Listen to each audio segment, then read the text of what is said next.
This is A View from the Bunker. Now, here's Derek Gilbert.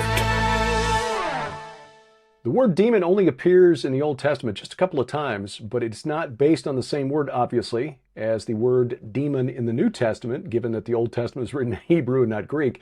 But there are entities there if you care to look for them. Welcome to A View from the Bunker. I'm Derek Gilbert, joining us again for our monthly Iron and Myth Roundtable, the usual panel. And this month we are glad to have Dr. Judd Burton back with us, the director of the Institute of Biblical Anthropology. Also joining us, the author of Giants, Sons of the Gods, now available in its expanded, revised 10th anniversary edition, the pastor of the Reformed Baptist Church of Northern Colorado, Doug Van Dorn. Almost called you doctor, but I think that's deserved, even if not official. And award-winning screenwriter and novelist, Brian Godawa. Gentlemen, welcome. This is going to be a fascinating one because this is another one of those episodes where when we start peeling back the English, we find that there's a lot more going on in the Bible than we thought. Judd, you didn't get in on last month's discussion, but even though we don't see demons per se the way we do in the New Testament, what with Jesus and the apostles casting demons out of people, where would we look if we were trying to find something like demons in the Old Testament? There aren't many places that you're not going to find them.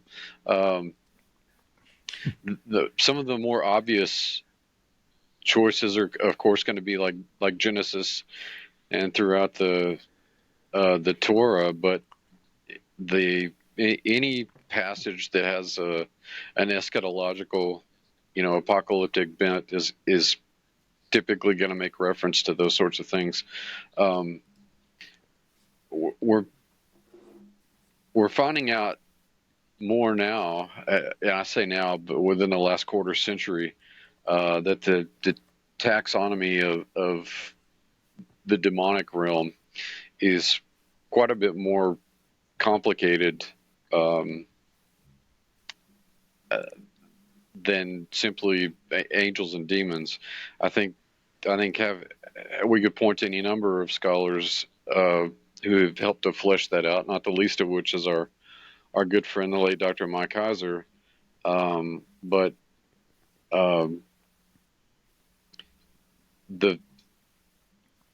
there are a couple of passages that come to mind. Of course, the Genesis 6 passage that most people would be familiar with. But there are other ones too that are worth considering, such as the one referencing the activities of the Witch of Endor, and that's probably as good a passage as any to begin, because it introduces that word Ob, a familiar spirit that forms the basis of a lot of in generic terms, what we might term Old Testament demonology, because of the types of methods and means that were used to consult them by the pagan cultures amidst which the ancient Hebrews lived. So again, we're looking at an ancient Near Eastern mindset that incorporates and encompasses the broad palette of these kinds of demonic entities. It's just that the ancient Hebrews had a special revelation on the nature of those kinds of things. I remember years and years ago when I was in graduate school reading Merrill Unger's work on biblical demonology, and it was which I think was his dissertation for the seminary he was at. I want to say that he was at, and I want to say he's a graduate of Southwestern. But Unger was really the first book that I ever read, his biblical demonology, that really got me thinking about Old Testament demonology, because he did such a good job of making a lot of those concepts digestible. And so I put forward that we begin with that concept of the Ob, which I know, Derek, you've done quite a bit of work on in connection with the necromantic ritual pits that we find not only in the ancient Levant, but also in really throughout ancient Anatolia and also in Mesopotamia. Yeah, it was the New English translation that kind of led me in that direction, and it connected the ov. And I think this is one of those Hebrew words where the B is pronounced with a V. And if you're a Hebrew speaker, correct me if I'm wrong, because if so, I've been doing it wrong for a couple of years now. Anyway, the New English translation in 1 Samuel 28 has a note that explains that the word ov, which is usually translated as necromancer in the Old Testament, actually means owner of a ritual pit. And cited a work by a gentleman named Harry Hoffner, who is a very well-known Hittiteologist of the 60s and 70s. And I was able to find his paper on the etymology of that word. And turns out that ov is etymologically connected to the Abzu, the abyss of the Sumerians, the domain of the god Enki, but also to an older Hurrian word called the Abi, A-B-I. And the Hurrians were the biblical Horites, but they were a people that traveled from the mountains or the plains of Ararat, which is the area below the mountains where Noah's Ark came to rest in Armenia. And they know this because apparently they had a very unique style of pottery.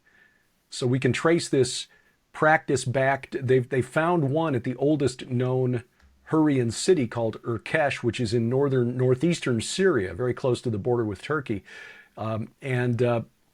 Again, just tracing them back, we can basically trace this practice back to middle of the 4th millennium BC.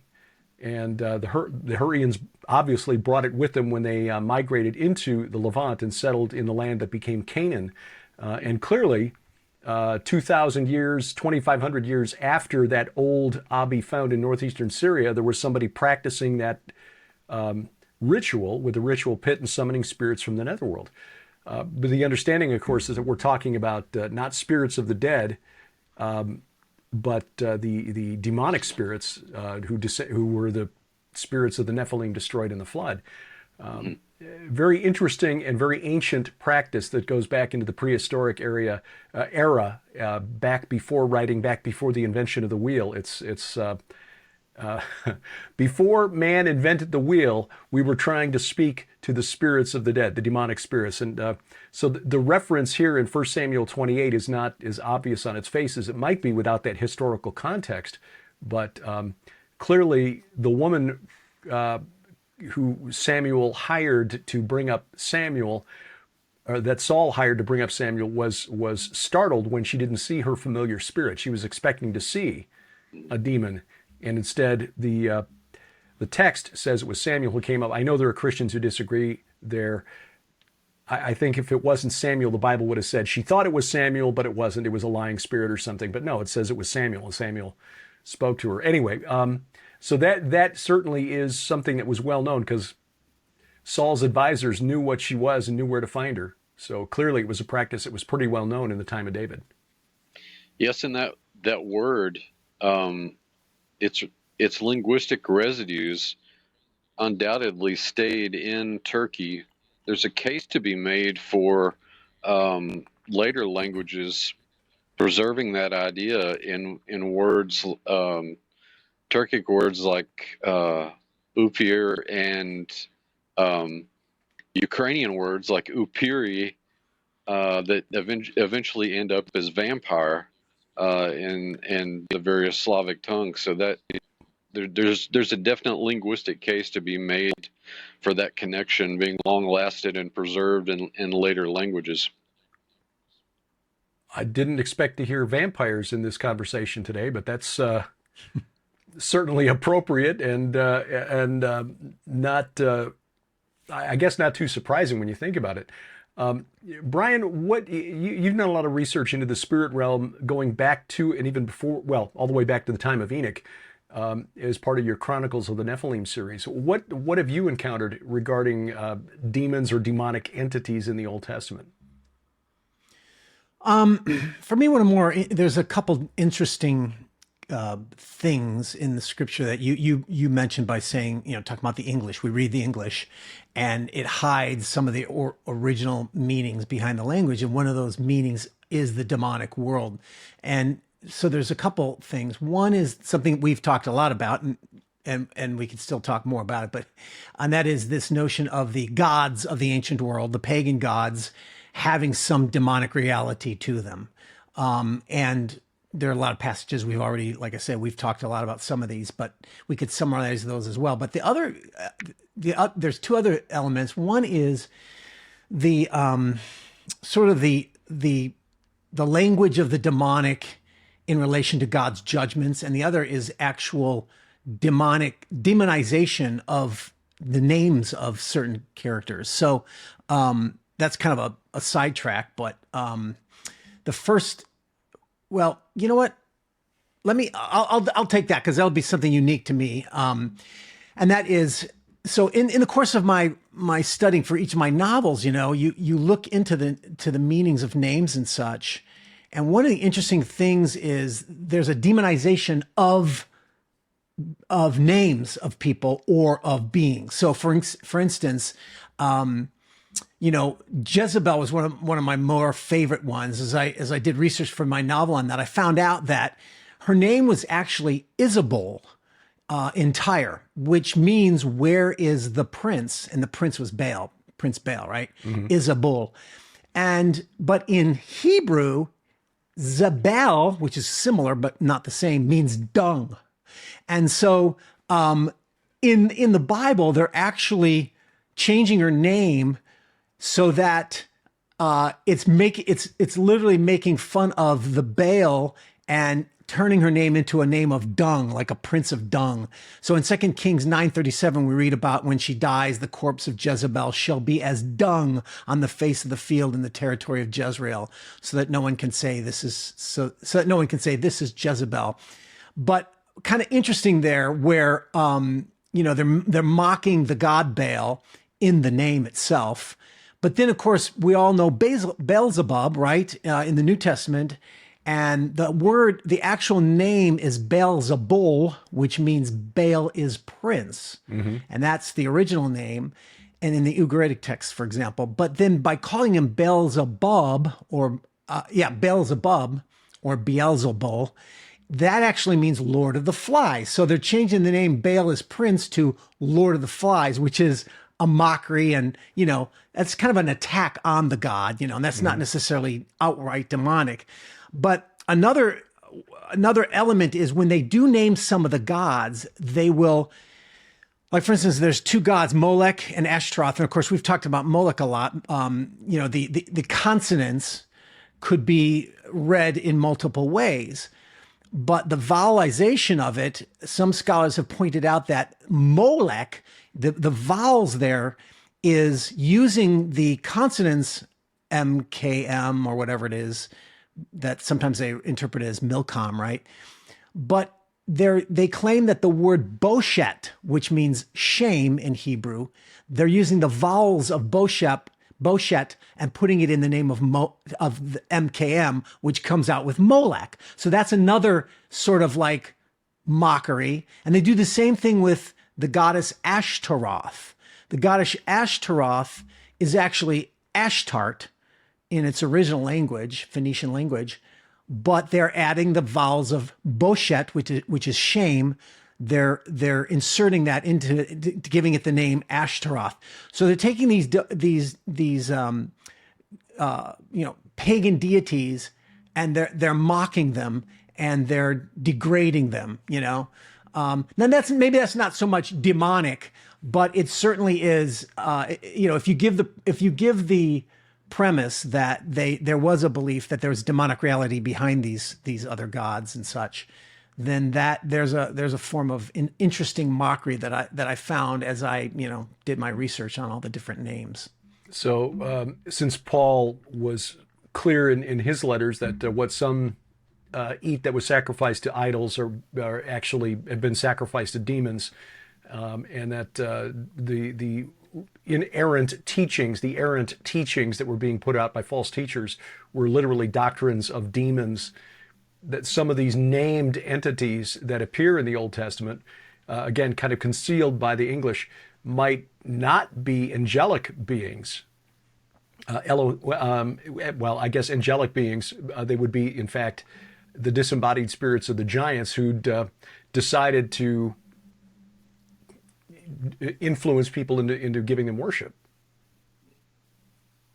Yeah, that name thing, Brian, is, I think of exorcisms, and especially in the movies and stuff. But you read Malachi Martin and stuff like that, and learning what the creature's name is becomes very important in the exorcism in a lot of these circumstances. Of course, it doesn't matter to Jesus, but with kind of more pop exorcisms or whatever, if you want to call them that, the name is so important, and so also the whole idea of the name itself, there's some sort of a power in the name. So when you're renaming them in a mocking sort of way, like, you can't get any more to the heart of an entity and having a kind of a power over it than mocking their names. That's pretty interesting how you brought that out.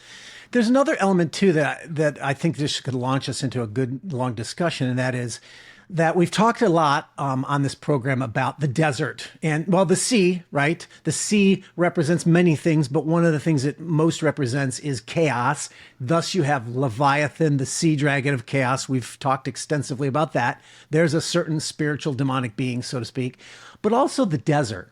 And the desert is something that's it's got a lot of elements to it that are demonic.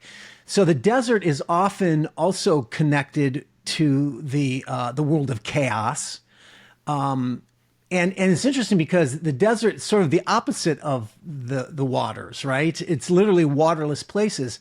So much so that, Jesus, when he's talking about demons, he actually describes how when a demon leaves a man, he goes over waterless places, and like, what does that mean, And then, of course, when he casts the demons out of the demoniacs don't cast us into the abyss, and he casts them into the waters, right?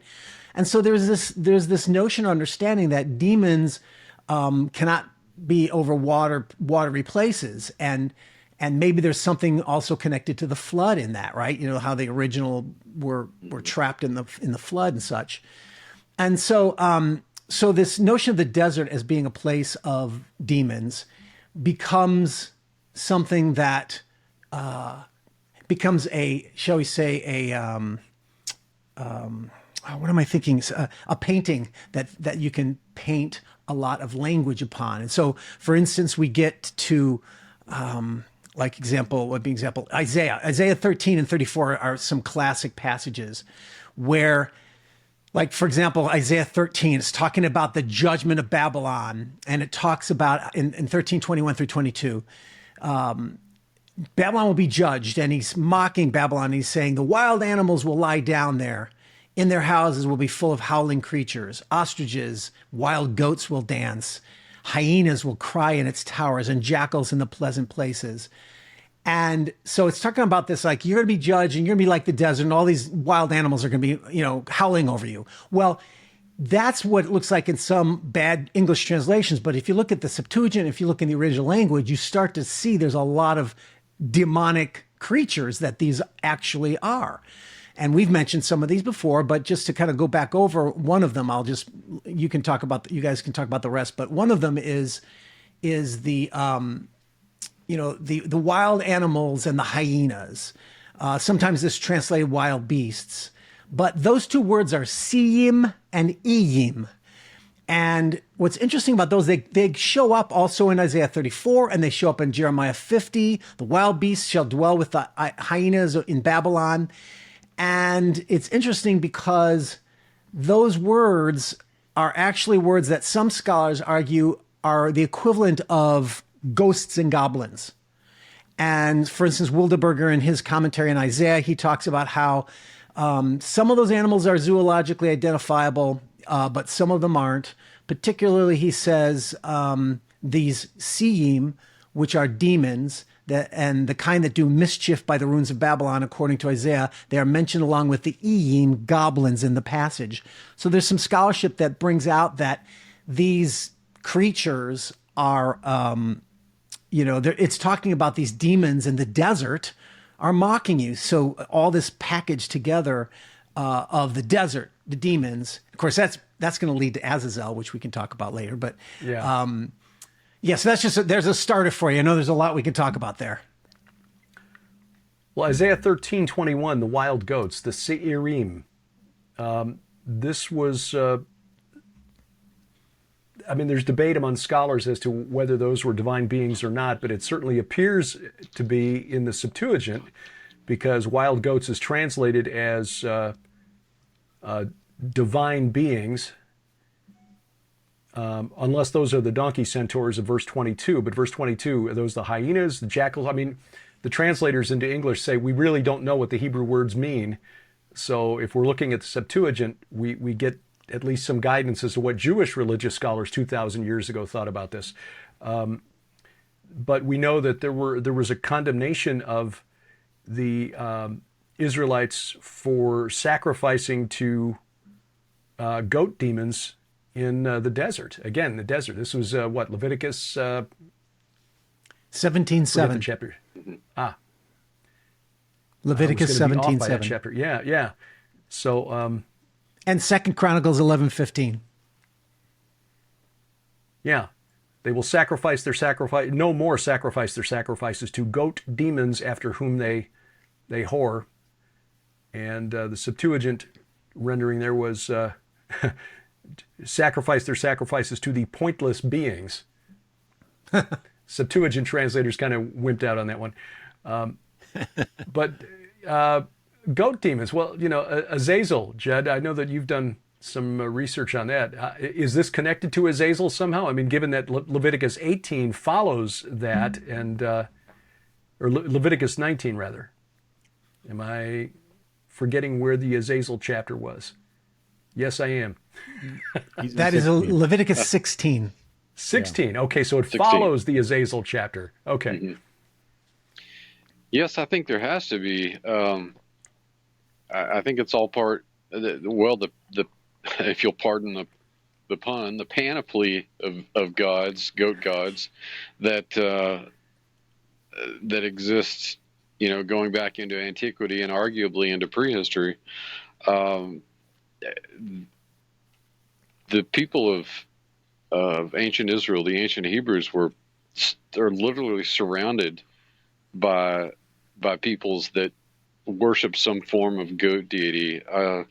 In my book Peneus, there's a chapter in there called Pan and Many Faces, where I talk about specifically about Peneus, but by extension, you've literally got every geographical locale in the vicinity that worships some sort of goat deity. The Assyrians worshipped a goat demon known as Ben, or at least placated one called Benu.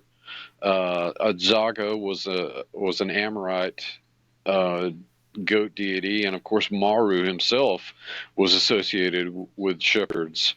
The various Adzes and Uds, lesser goat deities, were worshipped all throughout the Levant. So, and of course, the Hebrews classified these collectively as Shedim. And you referenced the Septuagint a moment ago. In a lot of cases, the Septuagint is a clarifying lens. In some cases, as we saw in just previously, the translators may have dropped the ball a little bit, but I think clarification in the form of Seder is pretty clear what is meant by this. And I've long, this is a sort of footnote to this discussion, but I've long held that because of Orientalizing, as in the case with so many of the Greco-Roman gods, these kind of goat deities that show up later as Pan and Faunus and Autumnus and Februarius and other places in the Greco-Roman world they originate in this region. So yes, there's a profusion of these deities, and I think that they do go back to Azazel. I think that there's a kind of lineage between Azazel all the way down to Pan. especially given the fact that in the wake of Alexander's conquest of the region, the Ptolemies and then the Seleucids, after they defeated the Ptolemies, established the Paneon at Paneas at the foot of Mount Hermon.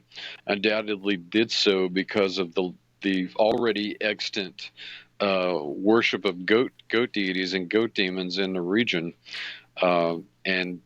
and looking at this through the theopolitical lens, as Sharon would say, Derek, I think that yes, we have to see that this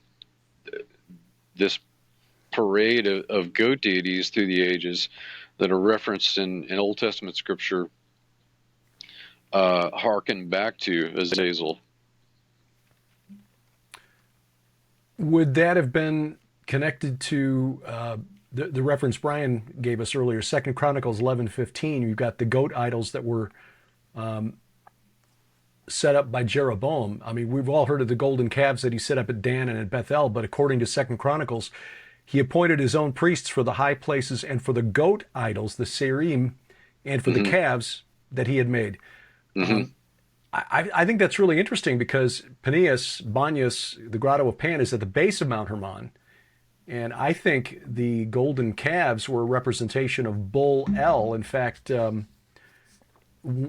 fellow who set up the Naphtali Tur Sinai, who set up the School of Hebrew Language, the Institute of Hebrew Language in like 1952 in Jerusalem, said that Hosea 8:6, the consonants should be regrouped so that instead of saying, "For it is from Israel," talking about the golden calf that Jeroboam had set up, it should read, "For it is Bull El," or "For who is Bull El? A craftsman made it, it is not God." Because the words "it is" are not in the Hebrew text. So if that's correct, El's tabernacle or abode was the summit of Mount Hermon, and Azazel or Pan was at the base of Mount Hermon. Was Jeroboam setting up a religion that was focused around Mount Hermon? Well, remember that Tel Dan is only a mile or two from. Yeah, it's only Paneas. a couple of miles to the west across the valley. Yeah. Right. And right. this is where it all comes together in First Enoch. So we're talking about Azazel, Azazel. I don't know. I like Azazel. That sounds cool too. What's I'll do the that. cat in the Smurfs? Azazel. Okay, I'll say Azazel.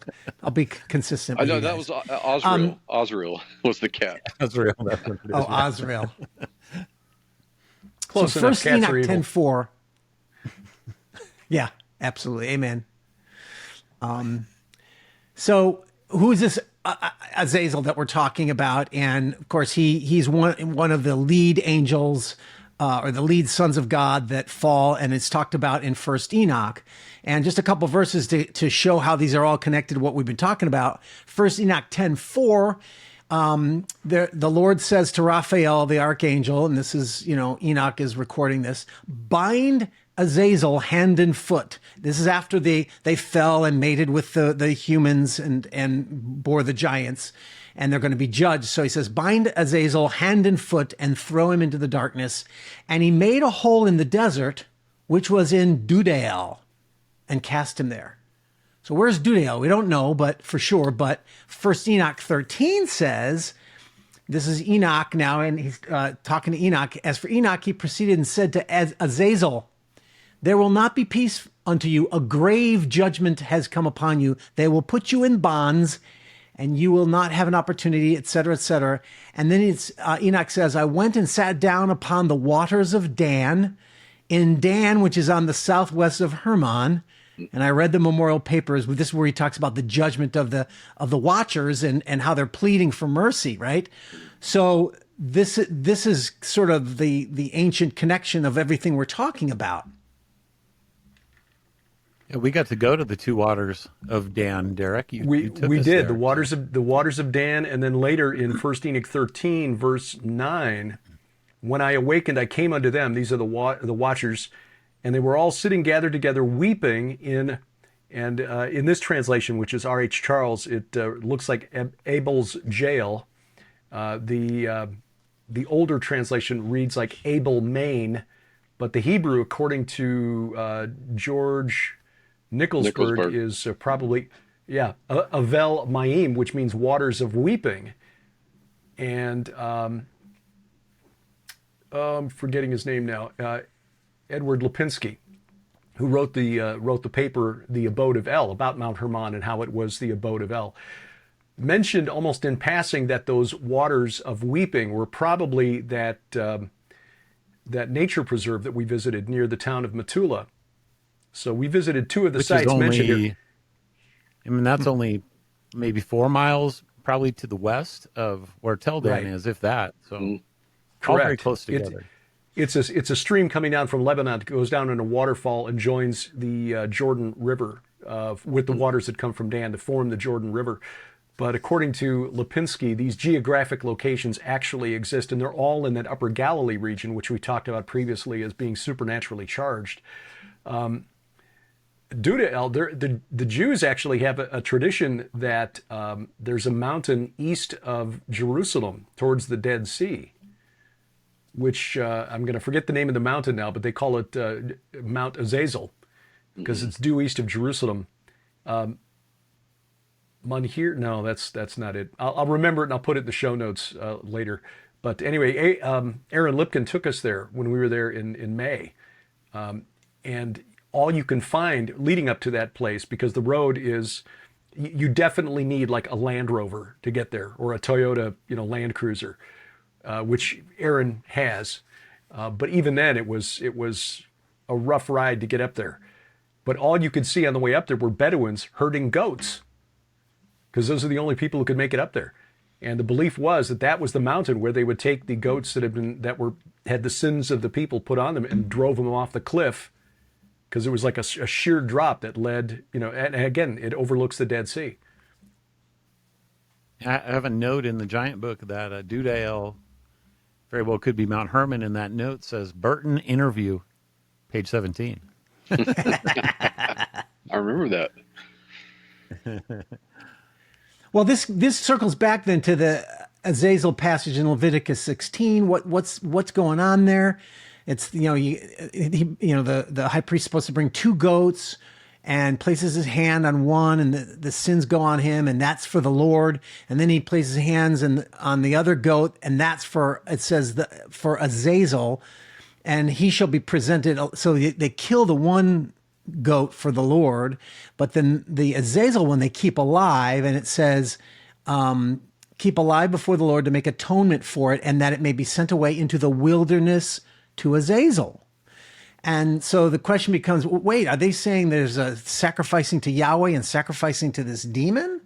No. The idea is, if the wilderness is the place of chaos, and the wilderness represents, as we've always said, that the chaos out of which God creates his order, just like the sea, same thing, same concept there. But, God creates his order out of that desert chaos.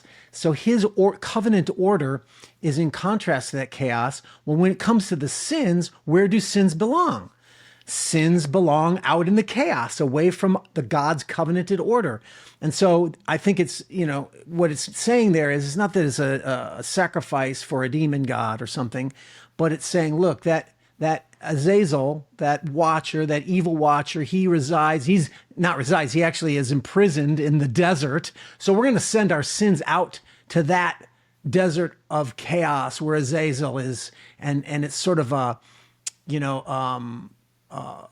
guess a multi-layered way of describing your sins being completely, cut off from your reality. This connection between the demonic realm and the desert, a couple of things here, and I'll get to the other one in a minute, which relates to where Moses got his only look at the Holy Land. But this puts the prophecy in Isaiah chapter 40 of the coming of John the Baptist, because in all 4 Gospels, this particular verse is quoted in relation to John the Baptist. But I always heard it in the New Testament, a voice crying in the wilderness, make straight the way of the Lord, or something to that effect. But the ESV renders Isaiah 40 verse 3 this way, a voice cries, in the wilderness, prepare the way of the Lord. Make straight in the desert a highway for our God.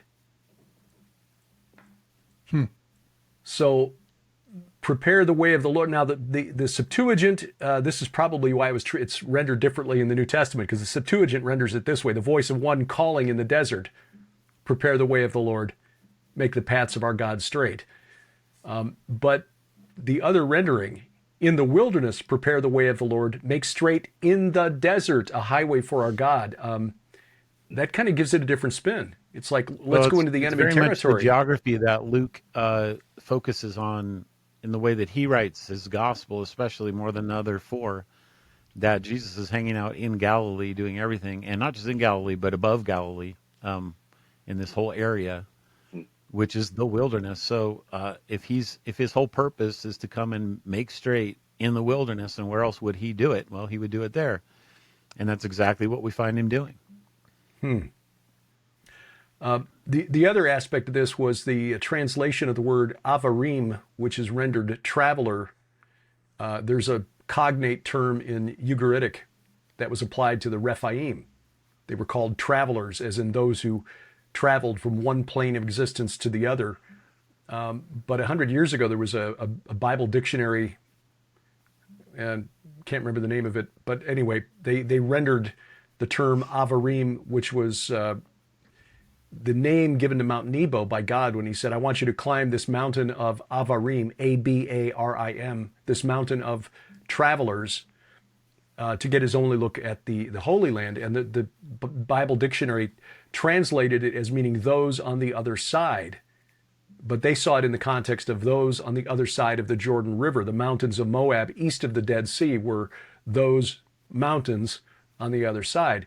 And it struck me as odd. I mean, they almost had it right, because this was before the discovery of the Ugaritic text, so they did not know there was a cognate that had applied to the spirits of the Rephaim in a language very similar to Hebrew. But yeah, in a sense it was. It does mean those on the other side of the veil. And in fact, Ezekiel refers to the war of Gog and Magog concluding in the valley of the travelers, or the valley of the Rephaim, if you will, east of the sea, east of the Dead Sea. So again, that area, that desert area east of the Dead Sea, known to Ezekiel apparently as connected somehow to these demonic spirits.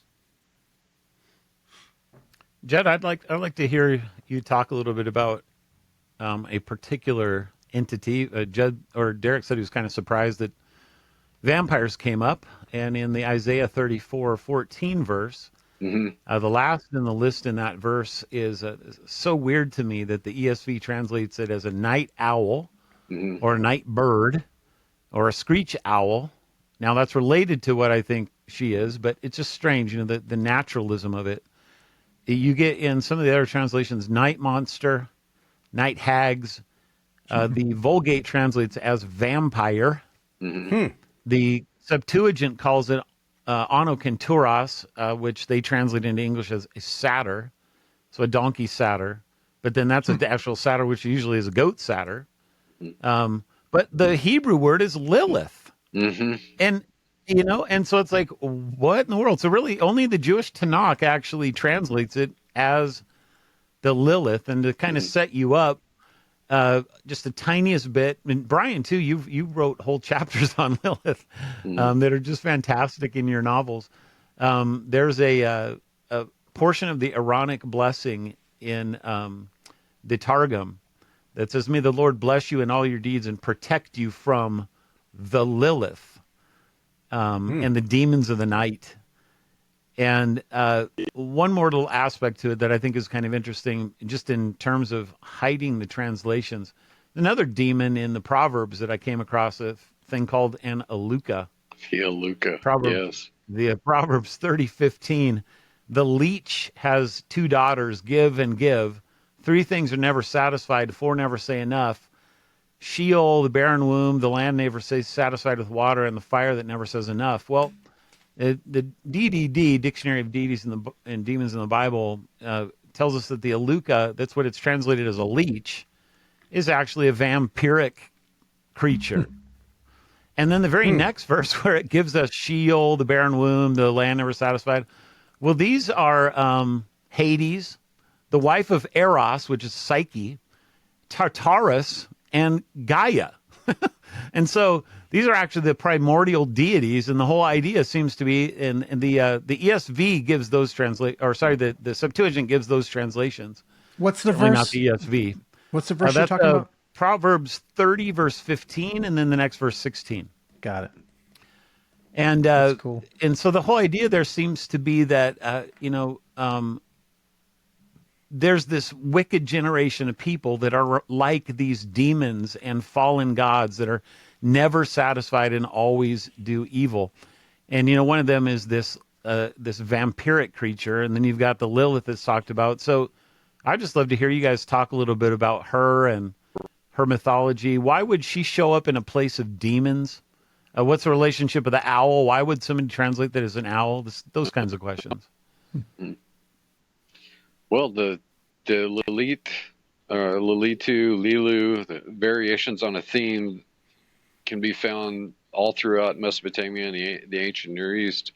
But there are even variations on this in the Greco-Roman world, the Sirens and the Lamia, even the Roman Strix. They all have these human female characteristics, and then they typically have talons.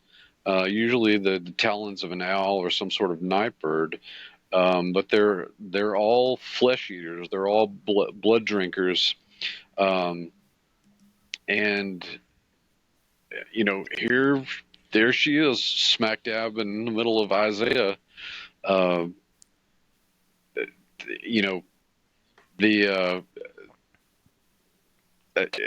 There's hardly an instance when this topic comes up that I'm talking about it and somebody doesn't raise an eyebrow about it.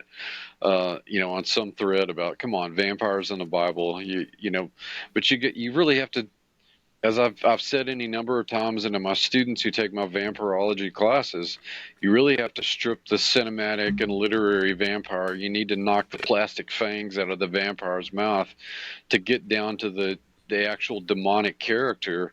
And when you apply the biblical lens, biblical scrutiny to this is the picture that you get.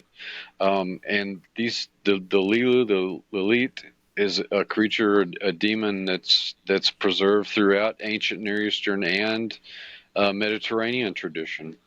The Aluka is Doug, that you mentioned, is also very interesting, not just because of that description in the Proverbs. Most of the lore of the ancient Near East describes the Aluka, or varieties of it, as also a shape-shifting vampire. So it can take on the attributes of other animals as well. It's interesting on a linguistic note that morpheme in the middle of Aluka, the LK rendering, is the same. It shows up again in the name of the Amalekites, these descendants of Esau, who are described as the blood drinkers or blood lickers. Again, another one of these peripheral cultures associated with demonic behavior, demonic activity. So, yeah, they're there. Yeah. There's really not much that convention wants to do with them, other than turn them into colorful literary devices. But the fact of the matter is that if you look at them through the lens of the Bible, you get a pretty clear picture of demonic activity. And I would posit further, and I think that we'd probably all be in agreement, is no matter what sort of folkloric creature with these kind of malevolent bent, certainly the bloodthirsty variety, we could trace those back to demonic roots and indeed pre-flood roots. In his very excellent work on the subject, Montague Summers talks about in the prefatory remarks of the vampires Kith and Kin, that these spirits, these vampiric spirits, are amongst those Nephilim spirits that were destroyed in the flood. And he connects these to those passages in the Book of the Watchers in the first part of Enoch, and their judgment, that they would be unclean spirits on the earth, and they would be forever hampering mankind and forever thirsty and hungry and never able to sate those physical desires. So Wow. I mean, that's those, literally what the proverb says. yes, exactly. Yeah. And I mean, it would make sense because if you think about it, the life is in the blood. That was the belief in the ancient world, and Sure. certainly in the Hebrew mindset. And so the idea of these demons taking the life out of you, and so it would make sense of sucking their blood. But also, Lilith has the ancient Mesopotamian notion was that she was this night demon that would come and steal the life of your infants or your children.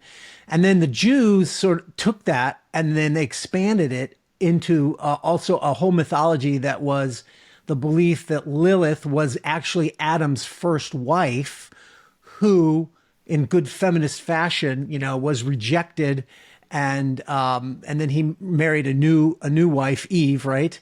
And so then Lilith then has this vengeful pursuit of taking women's infants, and that's the expansion of it. But it's interesting because the ancient Mesopotamian mythology also had Lilith connected to this tree with this serpent around it called Ningith-Shida. And then there was this Anzu bird up in the branches, and that's kind of there's a whole poetry about that.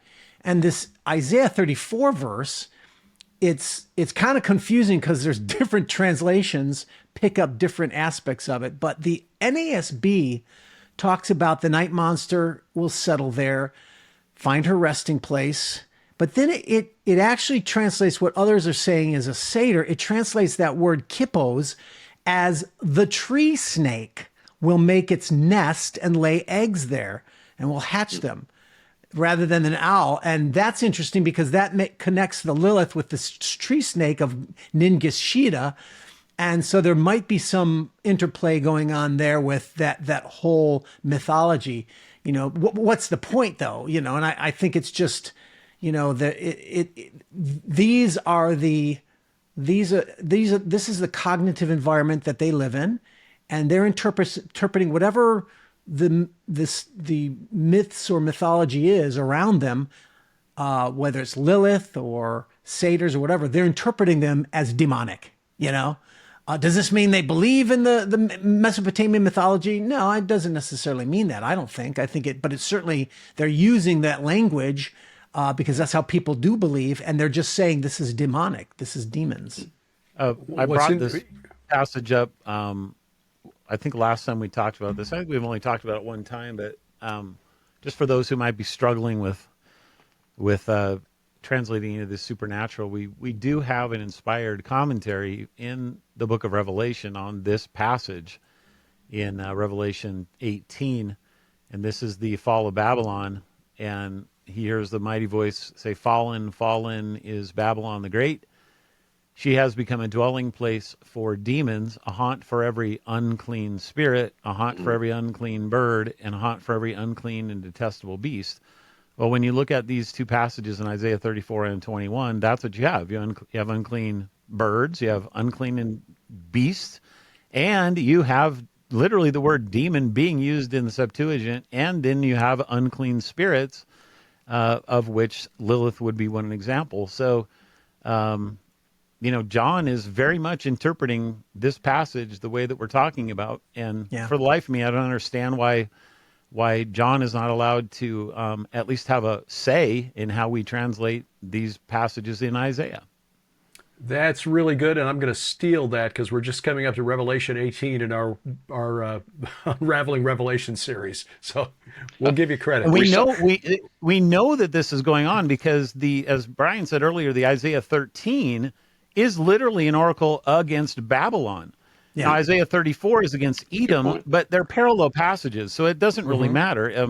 In saying Babylon, that's what he's getting it from. Just straight up taking it from Isaiah. Yep. Here's which another John interesting, does all the time with the Old Testament. So another interesting thought, and this might be going out on the limb and songing off behind me, but the word in the Old Testament, the word in Hebrew for Babylon, is the same exact word used for Babel. So given that Isaiah was writing 125 years or so before Babylon became 100 years before Babylon became a power. At that time, Babylon was a vassal state of Assyria.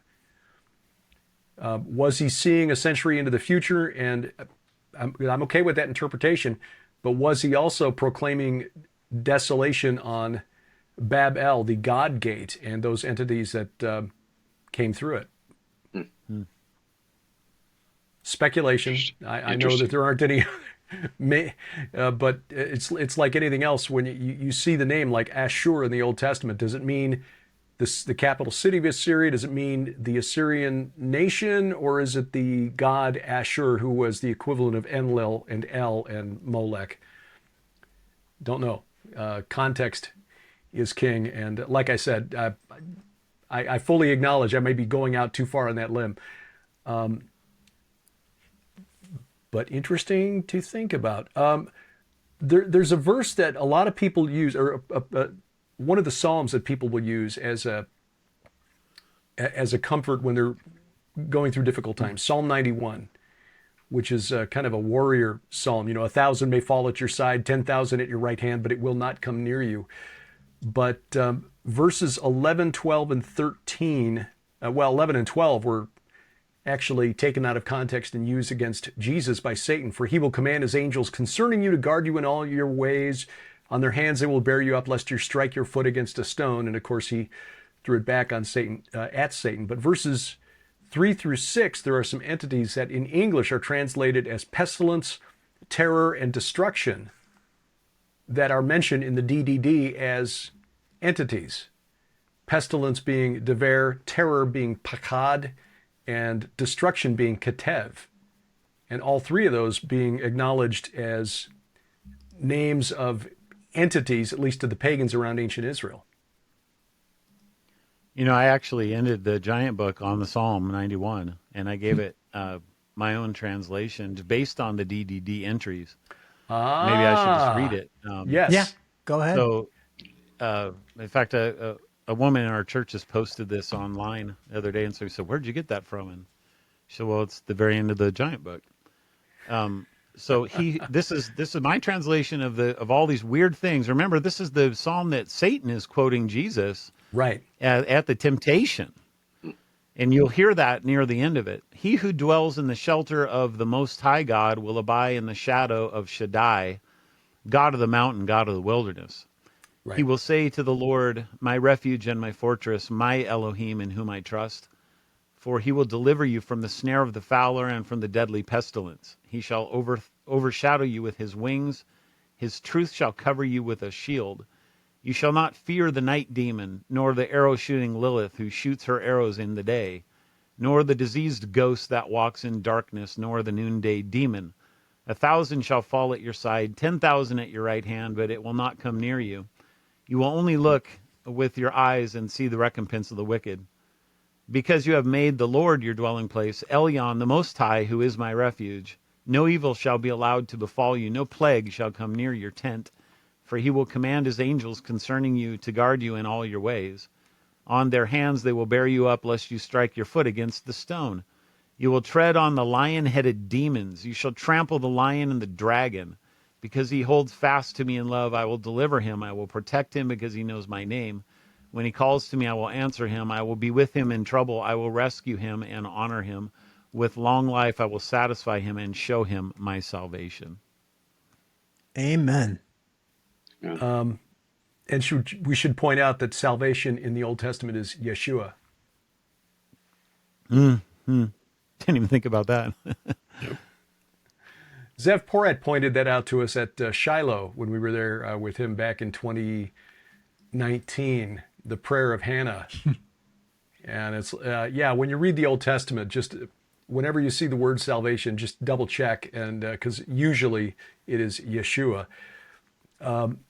No, that is really good. That entity, pestilence, dever, was known 1,000 years before the Exodus at Ebla in northern Syria. Dever was, according to Petnato, the archaeologist who did a lot of the work there, I think it was Petnato, Anyway, whoever wrote the book on the original dig there in the discoveries, Dever was the patron deity of the city. So the pestilence god was the patron deity. The chief of the pantheon was Dagon, whose epithet was Lord of the Corpse, and 1/4 of the city was devoted to Resheph, who was the plague god. And we see Resheph and Dever mentioned in Habakkuk 3:5. So where they're described as following at the Lord's heels as he marches forth from Sinai, from Timon, leading his people to the Promised Land, which is interesting because it gives you this mental image that these evil spirits are like whipped puppies that have to follow behind the master. I think it's just crazy fascinating that Satan uses this of all the Psalms to quote to Jesus. Yes. Yeah. Because this is the most supernatural psalm in the Psalter. And what is Satan? What is the devil? I mean, he's the supernatural entity par excellence. It's almost as if Satan is tempting Jesus with the truth that God will protect you from me. Which puts it on a crazy spin. Like, look, that's what the Psalm says. He'll protect you from me. All you have to do. And then, it's like, wow, the cunning guile of this creature knows no bounds. But it is astonishing that even in the Old Testament, there was an understanding by the priests that these entities were a real thing and that the people needed to be protected from them. I mean, Psalm 91, what is that, 3,000 years old? And it's in there. It's just been translated out because of as we discussed on previous programs, sort of an anti-supernatural bias on the part of translators. Well, and I brought that up with the Aaronic blessing as well, that the whole Targum has almost doubles the length of the blessing, saying, may the Lord protect you from these supernatural entities. Like, why would they do that? You don't get any hint of that when you just read the blessing itself, but for some reason, the Targumist decided that he wanted to add that to it. It had to have been some sort of a tradition that he was passing down. What is curious, and I'll just throw this out, and maybe we can wrap up just to ponder this question. We know from Mesopotamian texts, Akkadian, Sumerian, Ugaritic, that there were texts that were intended to give priests or shamans the power to exorcise people who'd been possessed by these evil spirits. But we don't see that in the Old Testament. We don't see any of the prophets casting demons out of the Israelites. But in the New Testament, that's a major focus of the ministry of Jesus and the apostles. What changed between the Old Testament and the New Testament? Why did the ancient Israelites why don't we see that in the Old Testament and we do in the New? Thought just popped into my head. I'm curious what you guys think, that what we have is most of the Old Testament is pre-exilic. So they go into exile, into Babylon, and we know the Babylonians were casting out demons all the time. They had ritual spells and incantations and bowls and books and the whole deal. And maybe they picked up the practice from that pagan culture and then brought it back. And then we only have a couple of books after the exile in the Old Testament, and they're not really focused on this anyway. So I don't know. Maybe that has something to do with it. Possible, but as far back as Moses, God was telling the Israelites, don't pass your children through the fire to Molech. So they were certainly. No, I'm not saying that there wasn't worship of the gods or whatever, but I'm saying that the specific idea of casting out or exorcising demons could have been something that they got from them. I don't know. Oh, okay. The practice of it. Okay.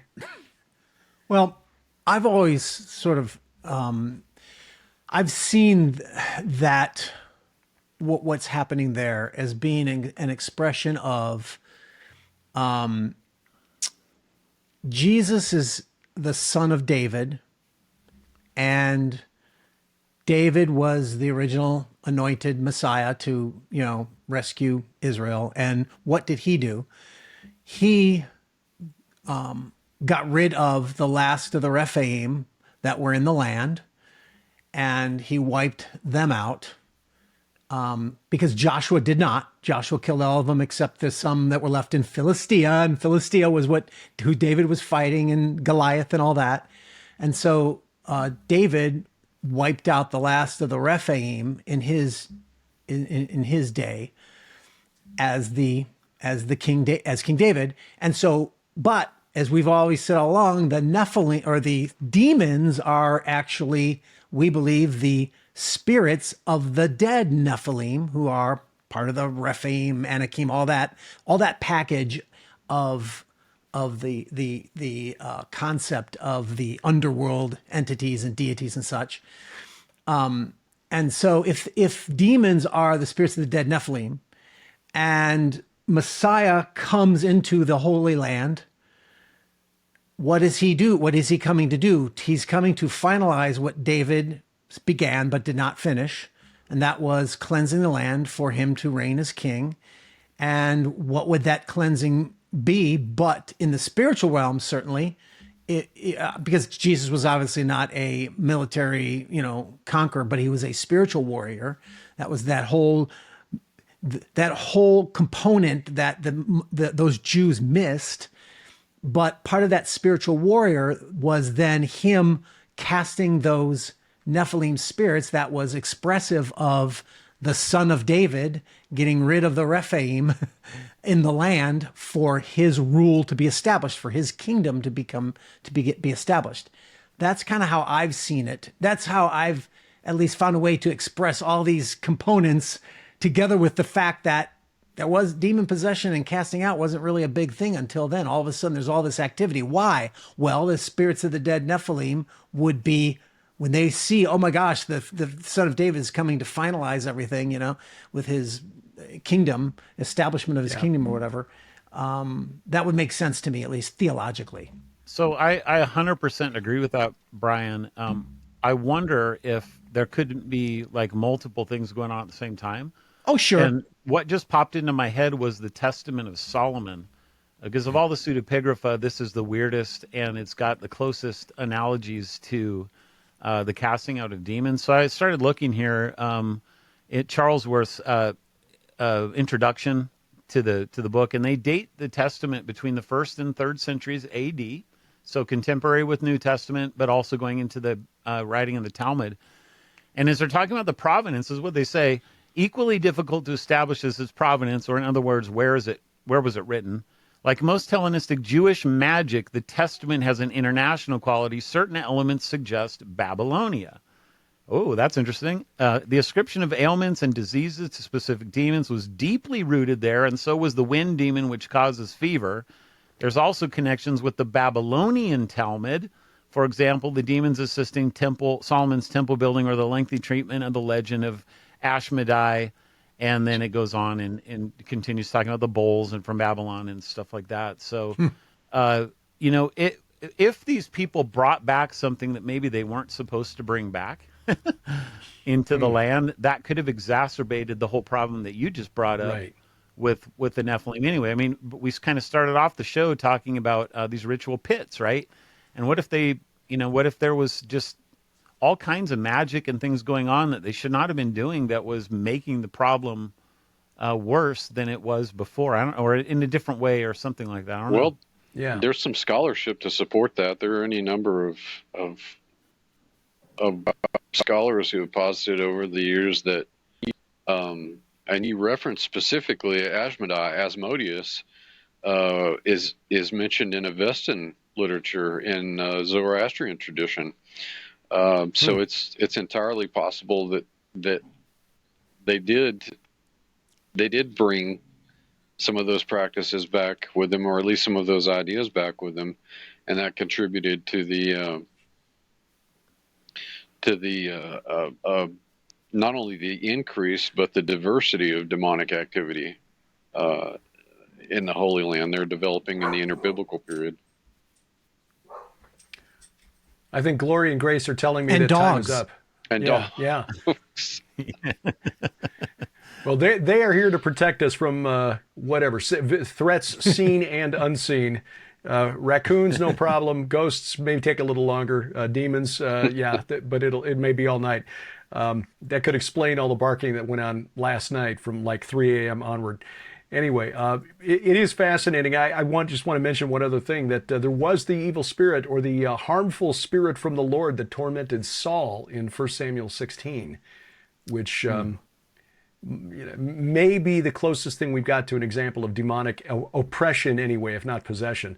But yeah, something but certainly still strangely unique. Mm-hmm. Yeah. You know? Yeah, and why was it that David's playing of the lyre was able to soothe Saul's spirit when he was being tormented?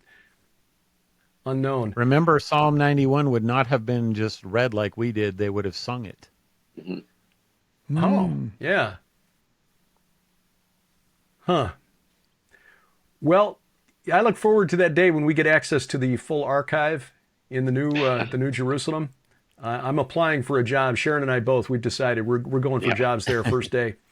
But I think the bottom line, and I hope this is taken as encouragement from for those who see or hear this, is that when we see things like Psalm 91 and realize that there's more supernaturally going on in there than we've probably been taught, there's also the encouragement for 10,000, when they're saying 1,000 may fall at your side, 10,000 at your right hand, but will not come near you. It's not necessarily talking about the enemy army, at least not the human enemy army. It's also talking about the supernatural, and that is encouraging. Brian Godawa, Doug Van Dorn, Dr. Judd Burton, thanks again for another fascinating discussion, and look forward to Iron and Myth 33 next month. And thank you again for taking time out to join me on this call. Check the notes below this video or audio, wherever you're consuming this particular podcast, for links to the websites for Brian Godawa, Doug Van Dorn, and Dr. Judd Burton. And they'll be back again next month with another Iron and Myth. That'll be episode number 33. Yeah, we're looking forward to that one. We're going to talk about Mount Hermon. Or Hermon, I just looked up the pronunciation. Mount Hermon next month on Iron and Myth. Coming up, got a new conference to tell you about at which I will not be speaking, but my best friend is. That would be Sharon K. Gilbert. That and, apparently doctors in the UK can't tell the difference between men and women. I'm not quite sure about this new National Health Service directive. Bless their pointy little heads. View from the Bunker continues straight ahead.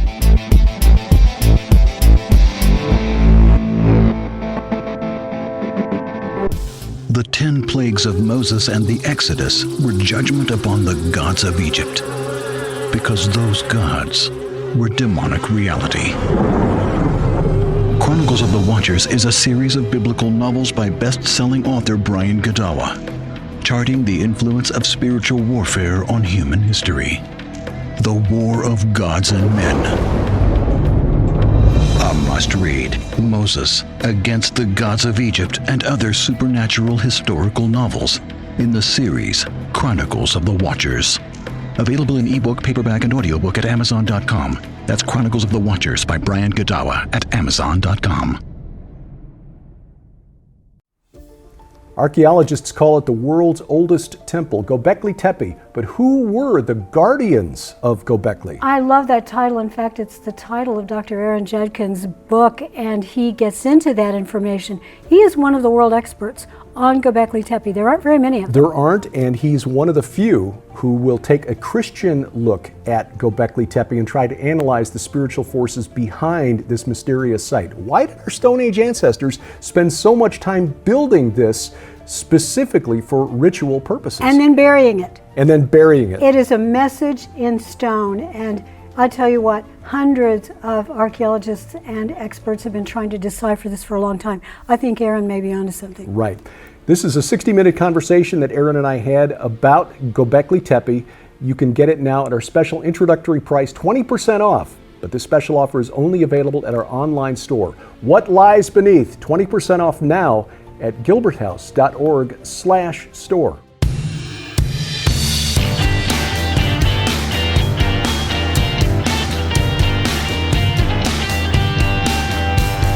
Driving the internet to think every Sunday night from the beautiful Missouri Ozarks. This is A View from the Bunker. I'm Derek Gilbert. We're online at vftb.net. Elsewhere on the web, gilberthouse.org. That's where you will find all of the stuff that Sharon and I do. DerekPGilbert.com, my personal website. On social media, you'll find us on X, formerly Twitter, at View from Bunker, at Derek Gilbert, at GilbertHouse_TV. And the other social media sites, Truth Social, Gab Me We Get Her at Derek P. Gilbert. On YouTube at Gilbert House.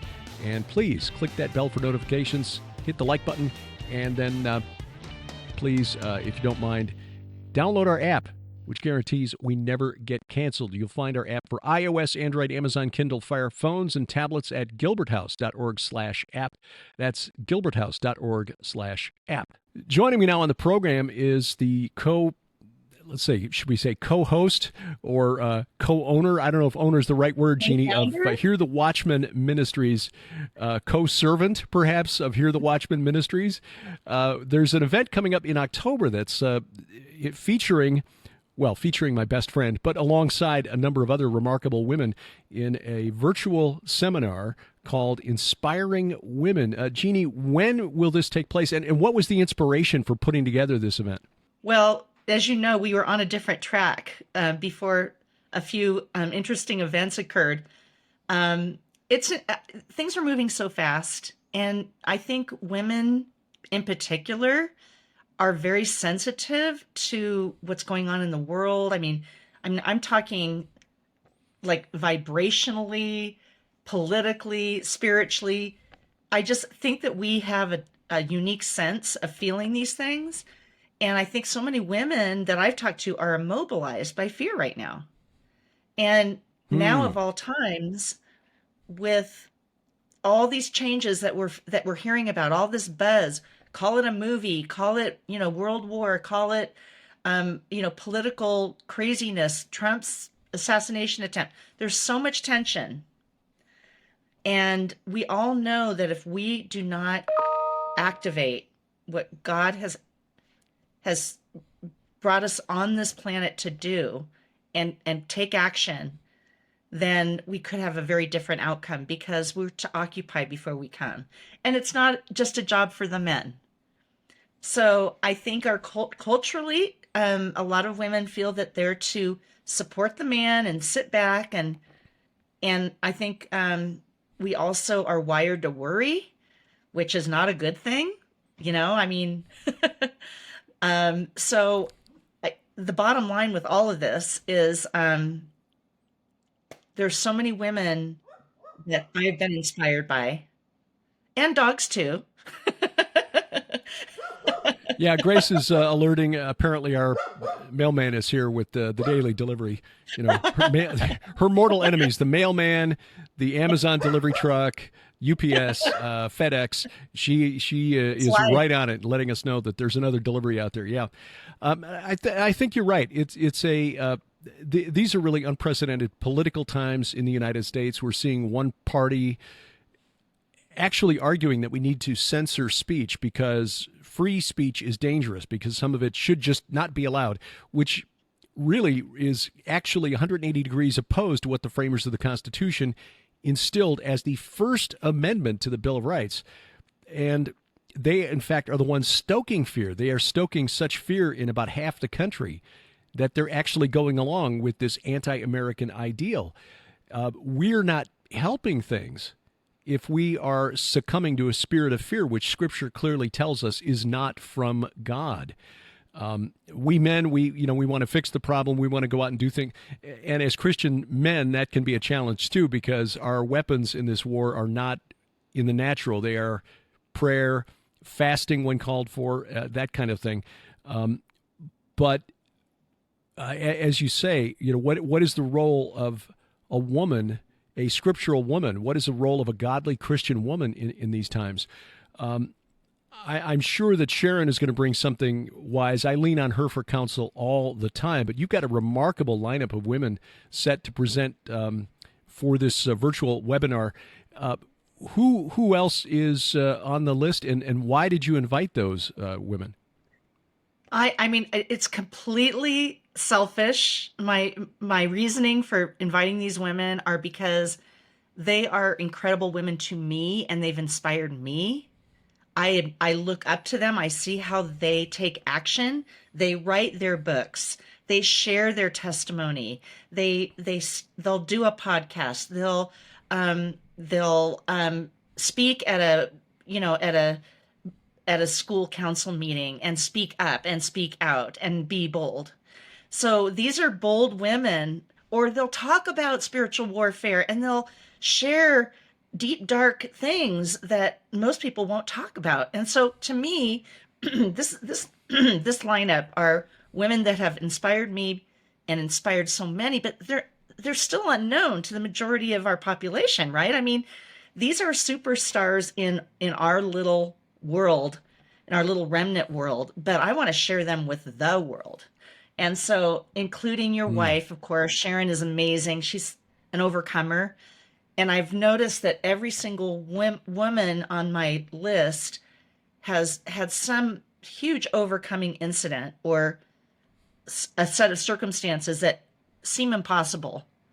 But through faith, they have overcome, and they have turned what was very painful into something they're completely passionate about. And I think that, and I believe, and I know that I can speak for myself, that when I'm in a mode of creativity and passion for the Lord, and I say, use me, use my gifts, help me be bold. Lord, give me the strength and give me the focus to carry out what you will have for me. Then we don't have to worry about all that garbage out there, that we just do our part. And I'm doing this conference because I think that women will walk away after listening to these women, and there's more to come, by the way. I'm adding a few more, but that'll be a surprise. When they hear the testimonies and they hear how these are ordinary women doing extraordinary things, and no different from all the listeners and anyone who's in a rut. I think a lot of people are in a rut, and a lot of women are in a rut. They will ignite their husbands if they get out of a rut.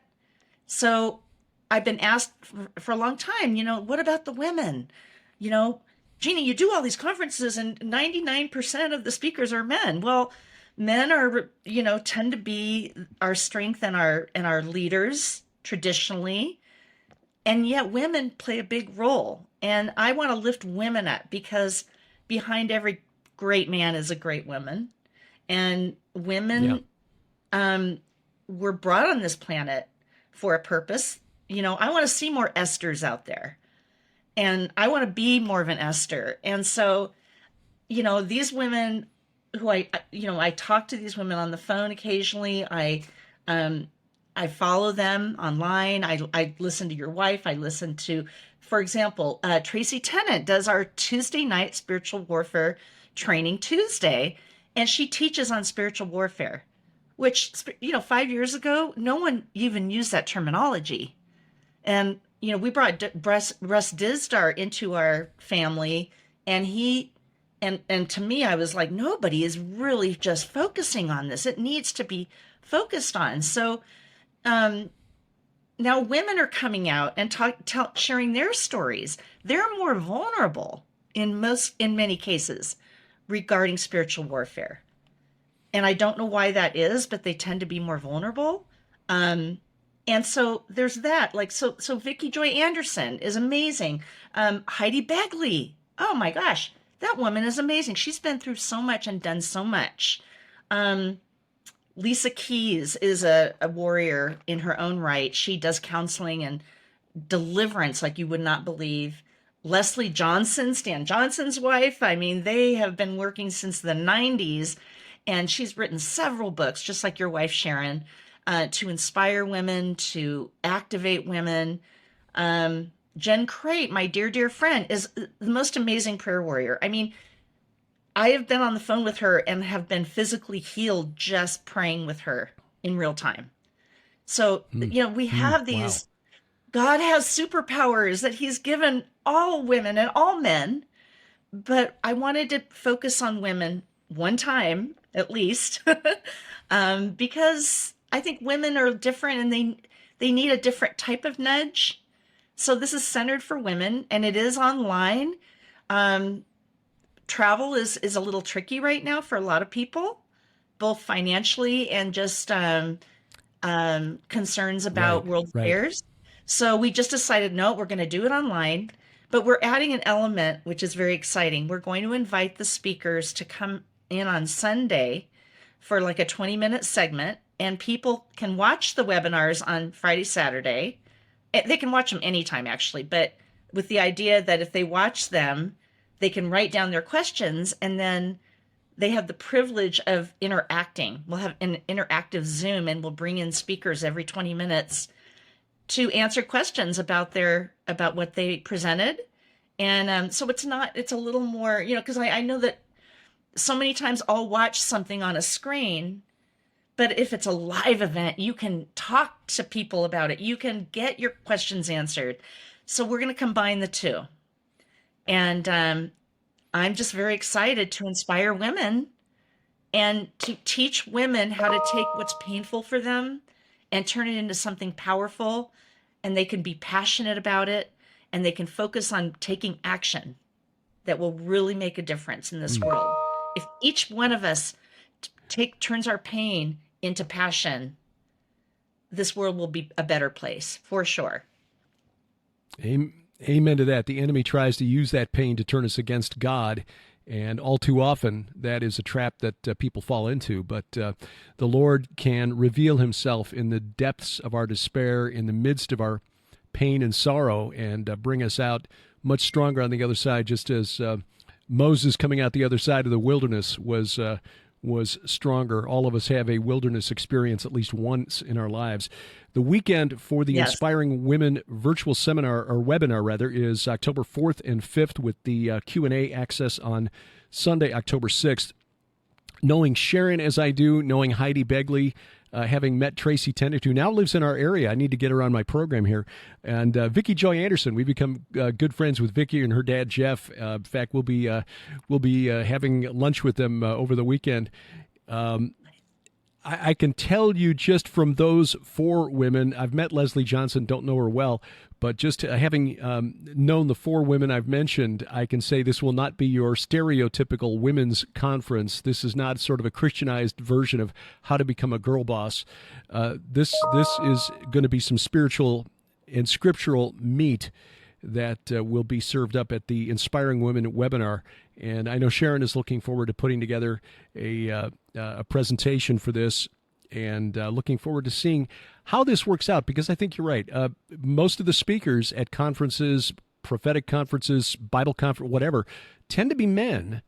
And there are certain things that we as men cannot speak to from experience, let's say, that relates to how women are wired and how you all process things. And I can tell you, at least in our household, Sharon is very much more spiritually sensitive than I am. And so I think this is a really good thing that you're doing, Jeannie.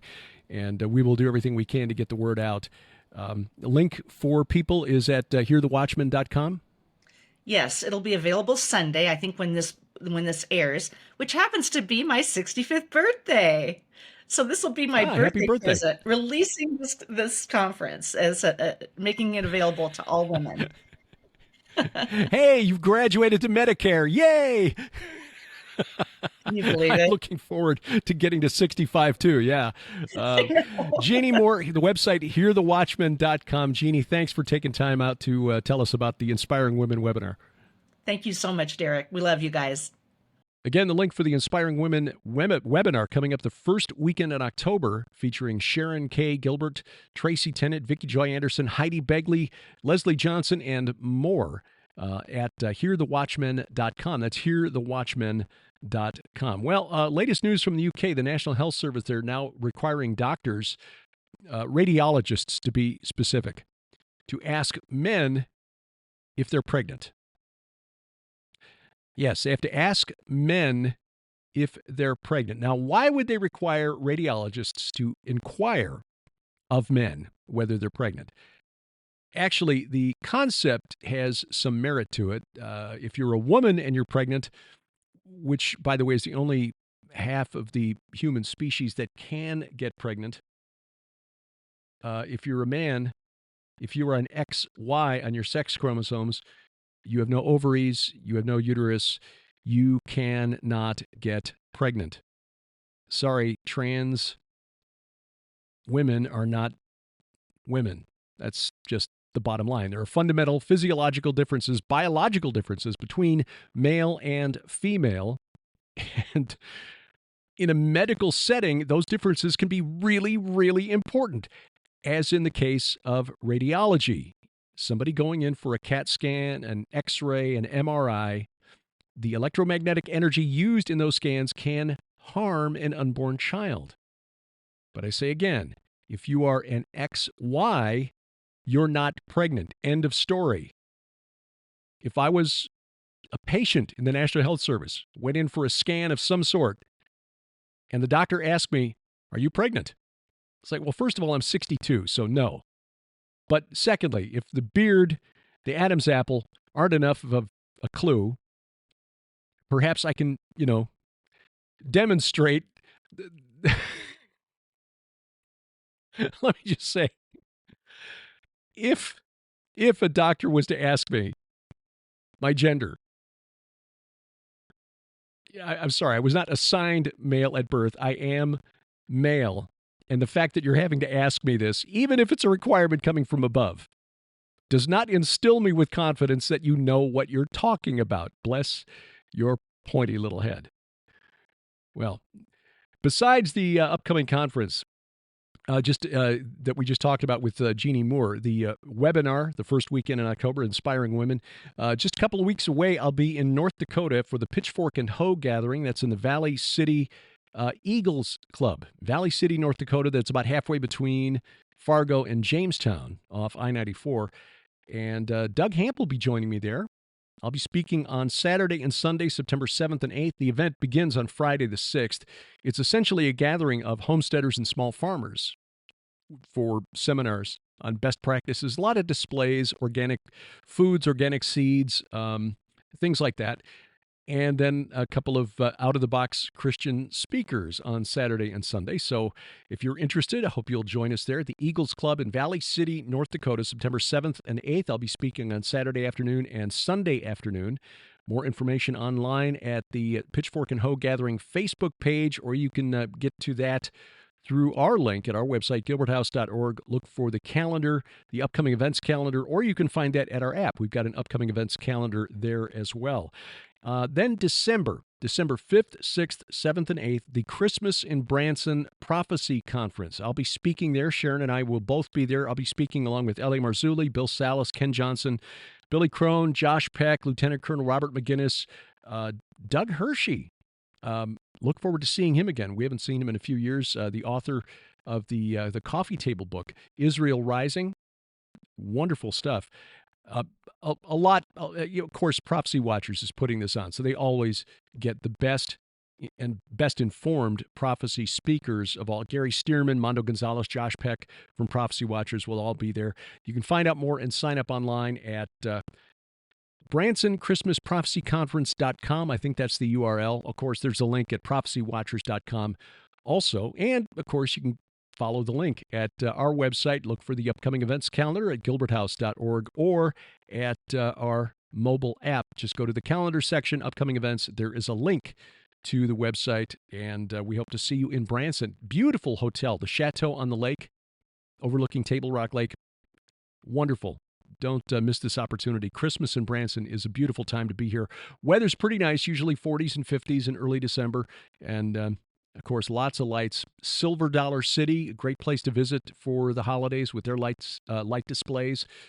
So a lot to do other than the conference itself. Make a family vacation out of it. And then, of course, next spring, we are still, actually, talking about Israel, we're still looking forward to November and another solidarity mission in Israel. This would be November 6th through 13th, visiting sites attacked on last October 7th, visiting with injured soldiers at the Shiva Rehabilitation Center in Tel Aviv, Hostage Square, of course. And then, of course, seeing the important sites in the spiritual war in Jerusalem, the Temple Mount, the Mount of Olives, City of David, Western Wall, things like that. we hope to go to Shiloh, where the red heifers are being kept. That is tentatively on the schedule as well. You can find out more at our website, gilberthouse.org/travel. And of course, next spring, March 25th through April 3rd, our 2025 Iron and Myth Tour of Israel. Doug Van Dorn, Judd Burton, and Timothy Alberino, who will be joining us since we canceled his spring conference or his spring tour this year with Tim. Tim has agreed to join us in 2025. Now, a lot depends on what happens in the natural realm with Israel in the next few weeks. We are still waiting, as of this recording on Friday afternoon, or Friday morning rather, August 16th, still waiting for Iran's threatened response to the assassination of Ismail Haniyeh, the leader of Hamas in Tehran on July 31st. Nothing yet. Hezbollah continues flinging rockets across the border, but nothing like the muscular response that Iran was threatening. If full-scale war breaks out, obviously things will change. We will always have the latest information at our website, gilberthouse.org/travel. Thank you for taking time out of your schedule to watch or listen wherever that may be. If you're listening and subscribing through your typical podcatcher site like Apple Podcasts, YouTube Music, Amazon Music, Audible, iHeartRadio, Spotify, Spreaker, Pandora, wherever fine podcasts are sold, thank you for subscribing. Give us a good review if you take a spare moment. We'd sure appreciate that. Kudos and a tip of the earbuds to our inimitable announcer, D.C. Good. A View from the Bunker is a production of Gilbert House Ministries, released under Creative Commons Attribution, Non-Commercial, No Derivatives 4.0 International License. We wrestle not against flesh and blood. And good night, Oliver, wherever you are. I'm Derek Gilbert. This is A View from the Bunker.